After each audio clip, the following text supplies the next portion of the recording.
Glenda Jackson, one of the greatest stage and screen actors of her generation. How frightfully nice of you. She's won Academy Awards for her film performances, as well as Tony and Emmy Awards for her theatre and television work. In 1992, she turned her back on acting to become a Labour MP. Glenda May Jackson. Winning her North London seat 5 times. But 23 years later, she made a comeback to the stage. And at the age of 86, she's still working as an actor.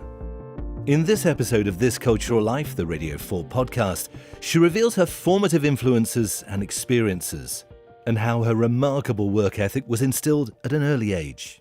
I come from a family where if you didn't work, you didn't eat, and that stays with you all your life.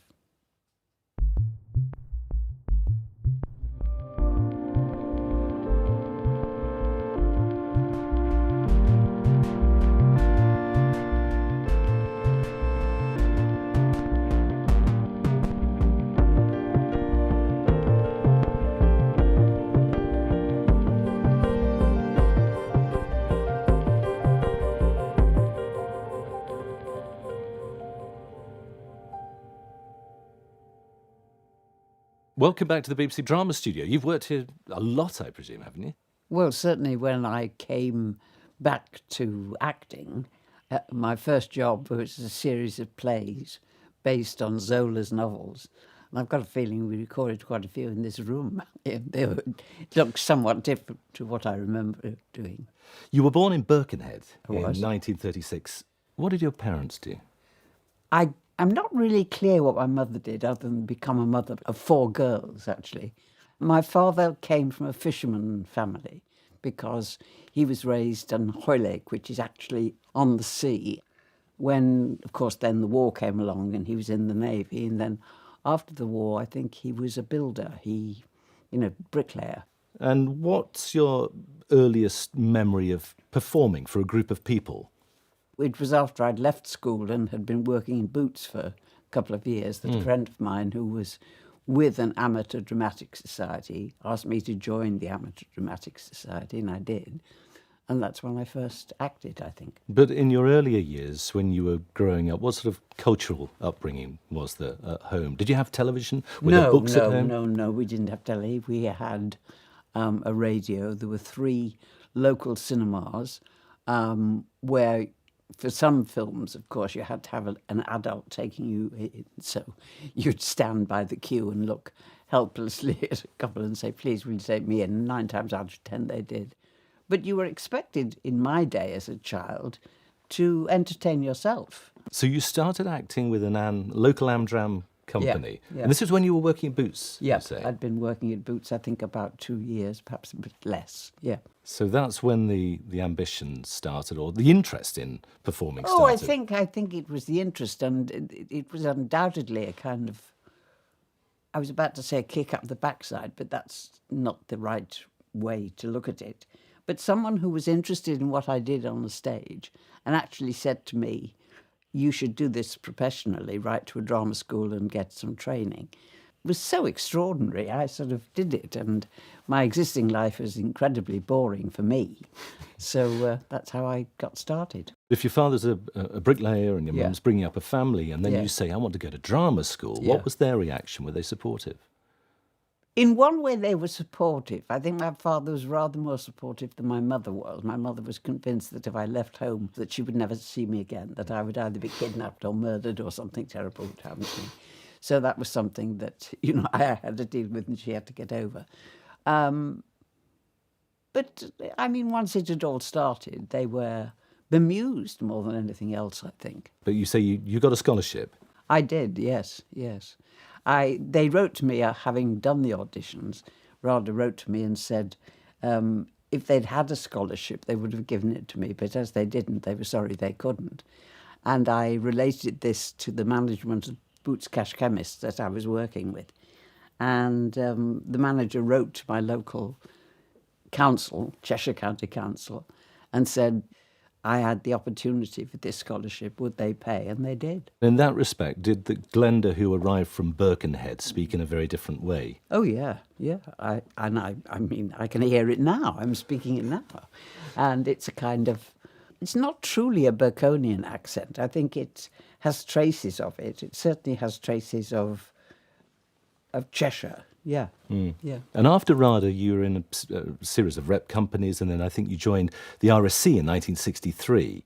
Was there a particular way of preparing for a role right from the start, and has that changed over the years? You have to find it. It's not a door that you can open and just walk through. You have to find it. And what it is not just your part, not just your relationship as the character. It's the play and everybody else, and that's kind of participation. My guests on This Cultural Life discuss the key influences, the cultural works, the people, the events that have helped shape their own creativity. And you've chosen the film and theatre director Peter Brook. Oh, well, who wouldn't? He was just extraordinary. And it was a Peter Brook production, which offered your breakthrough in a way, wasn't it? Which was Marasade. And you were playing Charlotte Corday, the assassin of Jean-Paul Marat. Well, the actual theatre production was fascinating because I was permanently on a bench at the side of the stage. The rest of the cast were in holes in the stage and would emerge to do the play, and we sang and we did things. It was really a fascinating piece to be in. I mean, it was amazing. It's a play within a play, isn't it? Oh, absolutely. Marquis And de also Sade. demanded from actors not only to be actors, but to be the characters as well. You know, everybody was playing 2 or 3 characters. The character in the play and the character out of the play. And the character out of the play might have had, I think my character did have severe mental distresses. So, yeah, it was amazing to do.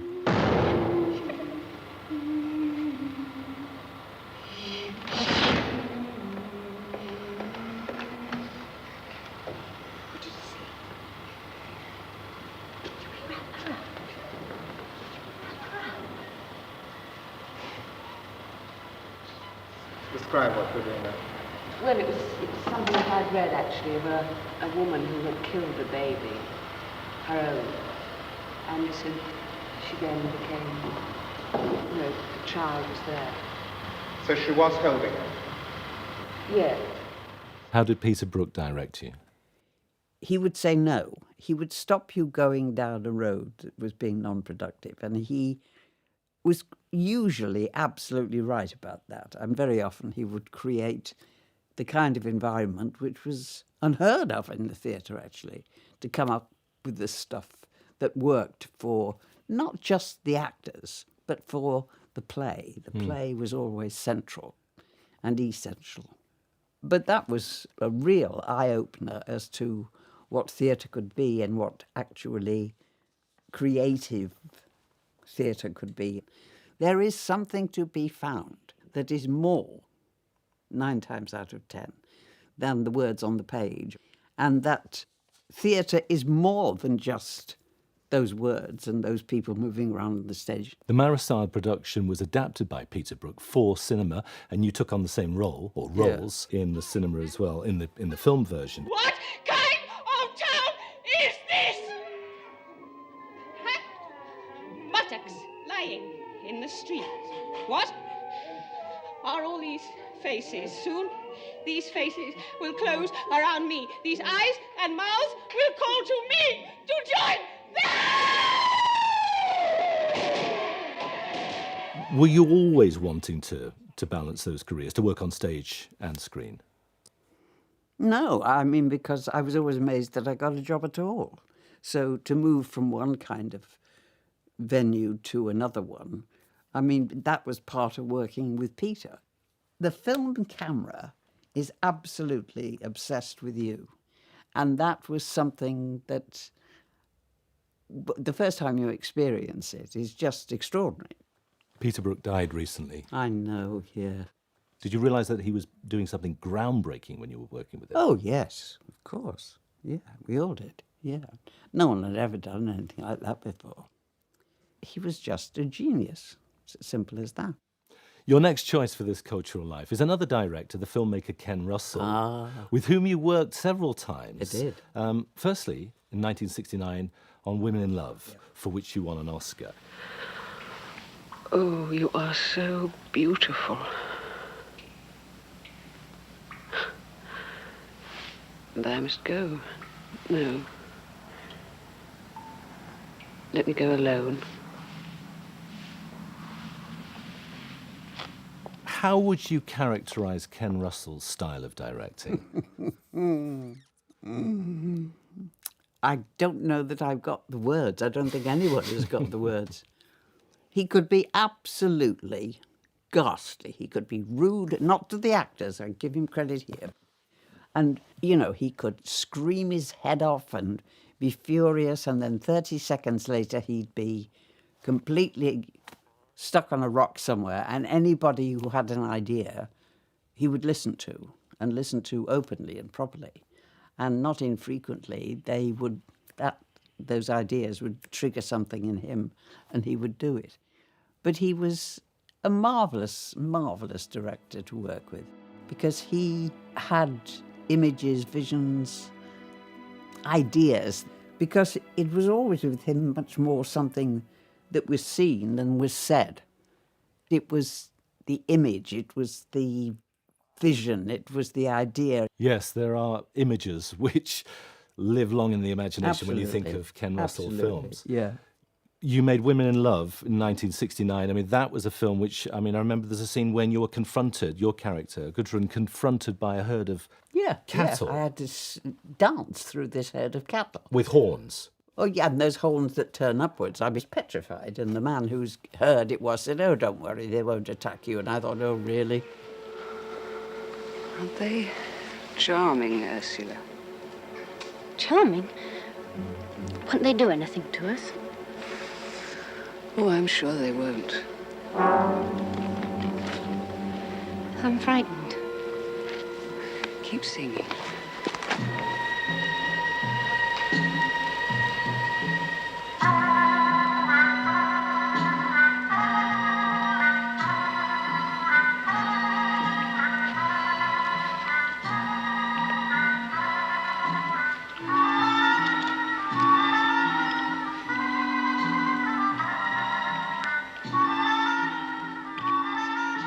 It was just amazing. I mean, dancing with these creatures and expecting to be gored, but it worked.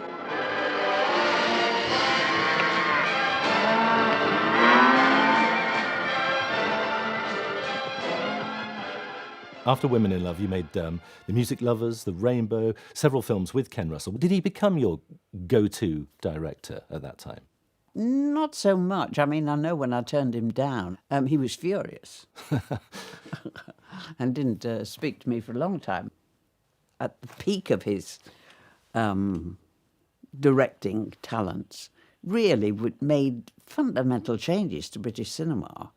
And I just think it's scandalous that he's been sort of discarded, because he made major, major positive changes, and he helped dozens and dozens of people to discover their talent.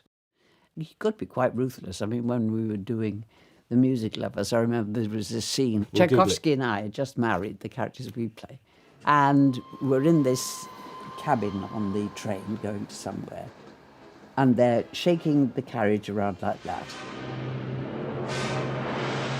And the luggage, which is these cases, not made of leather, I think, of some kind of metal, fall off the shelf and hit me on the head. And Ken said, "Oh, she's all right. You'll never see any bruises. Come on, come on."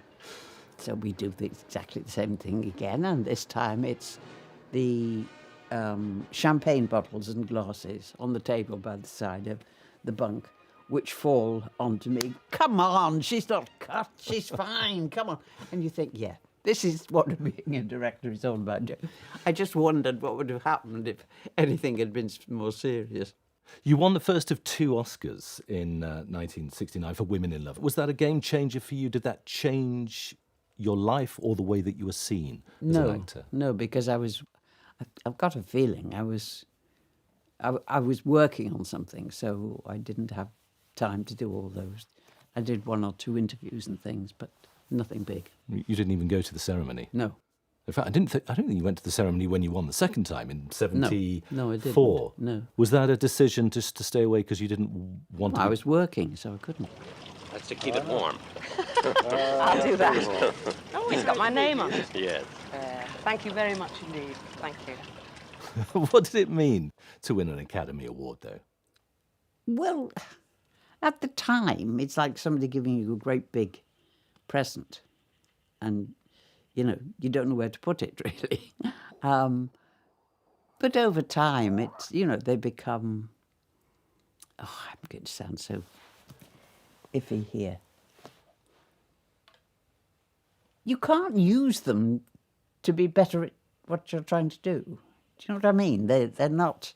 They're very nice to have. All awards are very nice to have. But they don't make you any better.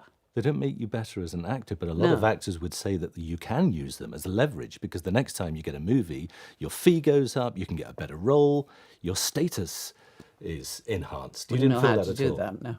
Wouldn't know how to do that. Really? No. What did you do with the Oscars?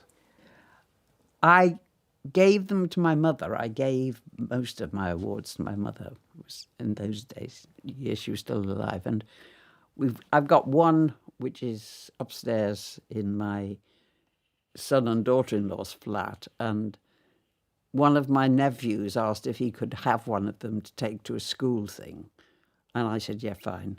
And I've never got it back. But I mean, I know he's still got it. It hasn't been lost, but it's somewhere. In 1971, you played Queen Elizabeth yes. on television in a 6-part series, Elizabeth R., a landmark series. And for a whole generation of people, I think you remain, for people, the definitive Queen Elizabeth.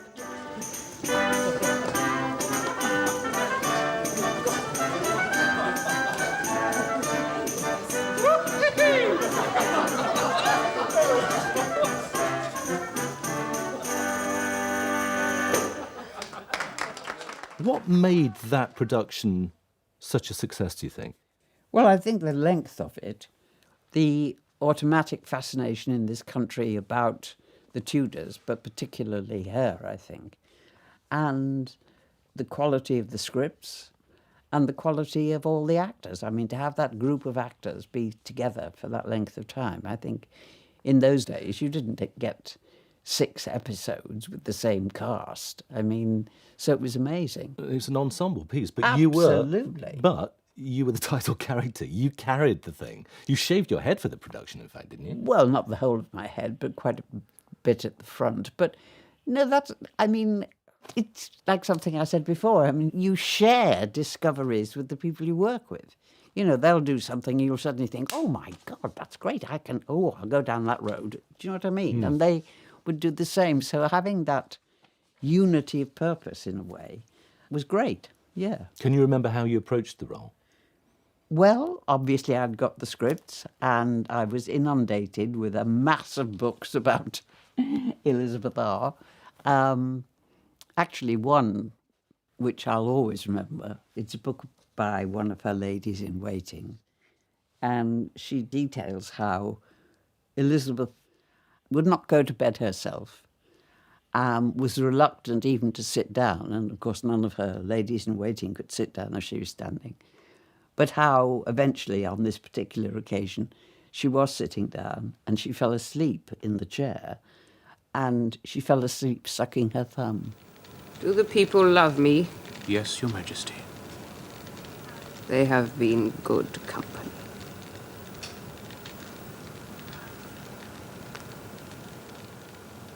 And I'll never forget that.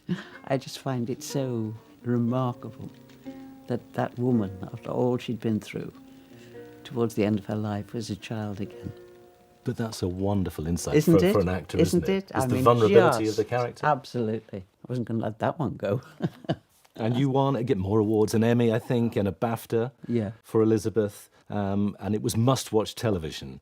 Your early roles, though, are pretty serious, aren't they? There's a certain expectation there seems to be at the time of the sort of roles that Glenda Jackson will play. Oh, yeah.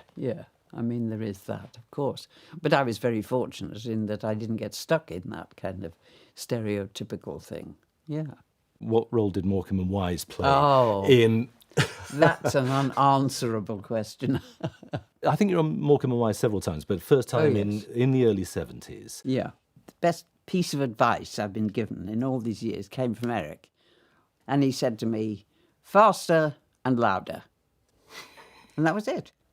And it was just marvellous. No, oh, OK, yeah, fine, OK, I'll do that. Faster and louder. They were just marvellous to work with. There was a hilarious skit where you played Cleopatra. Ah, yes, indeed. Leave me alone! I found it extremely difficult to restrain my laughter when we were doing Cleopatra. You must be hungry for something. That's true.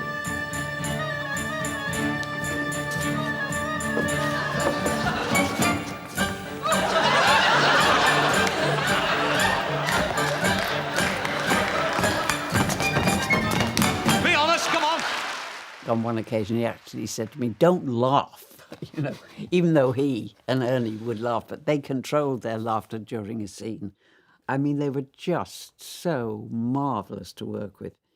Because one of the really amazing things about them, they had this reputation for being, you know, intensely funny, and they were. But they were also intensely professional. And it was such a privilege to work with them. And to be that close to watching them work as well. It was terrific. Your next choice, somebody who had a huge effect on your life and artistic career, is Margaret Thatcher. Oh. Why did you choose her? I am a Labour Party supporter, and I had worked for them when I was able to do it. And a couple of constituencies had approached me to stand at the election that was coming, and I'd begun to think about that seriously. And this is a question that I've been asked many, many times in the past. Why did I do it? And it was Margaret Thatcher, because she was the antithesis of everything that I believed a politician should be and be concerned with. Glenda Jackson, the Labour Party candidate, 19,193. I'd seen the actual practical, day-to-day, minute by minute, hour by hour, destruction that her policies had had on human beings, on people, on the area that I was born and raised in, on the area that I lived here in London. Never before has the Labour Party been needed as much as it is needed now. They, with me, believe that we must work for the poor and the homeless and the unemployed and the frail and the sick. You obviously really cared about what was happening, and you were obviously committed and you were prepared to change your life. But were you not worried, having won the Oscars and the BAFTAs and the Tonys and all these awards and had such success around the world on film and stage, were you not worried that you were leaving something great behind and that you would regret it? No, I mean, you know, you don't win those awards. I mean, the people who win the awards, the people who vote for you, really, in that sense. You know what I mean? I'm not dismissing them, or the people who, you know, care about them, that kind of thing. But you don't do work to get an award. But over those 23 years that you were away from film and television, did you miss it at all? No. And the theatre? No. I mean, because I was always surprised when I was offered work. I never thought there was an automatic employment tucked in my life pocket. But also, you know, it's an incredible thing to be a constituency member of Parliament. It is such an extraordinary. Privilege is the wrong word, because it sounds as though there's some kind of step up for you. To be allowed to be that close to some people's lives, which, let's face it, can be absolutely catastrophic. In the week of the death of Baroness Thatcher in 2013, you gave a speech in the Commons in which you really tore into her reputation. By far the most dramatic and heinous demonstration of Thatcherism was certainly not only in London, but across the whole country in metropolitan areas, where every single shop doorway, every single night, became the bedroom, the living room, the bathroom for the homeless. They grew in their thousands. How did you prepare for that speech, or was it improvised? It was improvised. I hadn't written anything down, but then everything I said I had seen or indeed experienced in some way. Well, certainly experienced in some way or other. Yeah. To pay tribute to the first Prime Minister deputed by female gender, okay, but a woman not on my terms. You were away from the stage and the screen for 23 years. Yeah. And then you played Lear in the West End and on Broadway. When you were acting, performing for the first time in over 2 decades, was it like muscle memory? Was it just like getting on a bicycle again? Did it just all flow very easily? Forgive me, but you present acting as though it's in a box in your kitchen, and you go and you open the cupboard and you take the box out and you do it. It isn't like that. You have to connect with the words. You have to connect with what is behind the words, what is prompting the words. And you have to listen to all the other words as well. And so it's a process of hearing and learning. It's not something that's there that you just put on. You know what I mean? How did you prepare for that role? Learnt the words. And physically, though, because that's well, hugely physically, demanding. I used to go swimming every day at my local swimming pool in Lewisham. It opened at 7 o'clock for the elderly or disabled. And I swam. And then, of course, the actual play itself gives you energy, which is amazing. I mean, it's just amazing what's buried in that play. I've started from the basis that no one during his entire life had said no to him. No one had ever said no. You know, he'd always been king of the world. You also made a BAFTA and Emmy-winning return to television Yes. in 2019, after, I think, 25 years away from the small screen, yeah. when you played a woman with dementia in Elizabeth is Missing. What was the biggest challenge for you for that role? Because the character that I play in Elizabeth is Missing, as you say, she's suffering from dementia, but she's not totally in dementia. I happened to see it on the telly the other day. She sat at a bus stop and her daughter is with her, and she's in her dementia state. Hello, are you waiting for the bus? I don't know when it's going to come. Nothing ever comes. Hope it won't be too long. And doesn't recognise her daughter. And then, as she's trying to console this girl that she doesn't know, oh, is it man trouble? Well, don't you worry, he'll be back. Pretty girl like you. She suddenly realises that it's her daughter, and that, of course, is a terrible, shocking thing. Helen, I didn't know you. I didn't know my own daughter, Helen. It's all right. It doesn't matter, Mum. And it was trying to keep those energies and those levels believable that was most difficult. You're now in your 80s. Yeah. Any plans to retire, or do you keep on going now? Oh, no, I mean, if somebody sends me a script that I like, and, you know, yeah, I'd love to do something, yeah. Are the scripts at home on the kitchen table that you're going through? Well, 1 or 2. But what drives you on creatively in that way? Basically, I come from a family where if you didn't work, you didn't eat, and that stays with you all your life. Glenda Jackson, thank you very much for sharing your cultural life. Entirely a pleasure, thank you.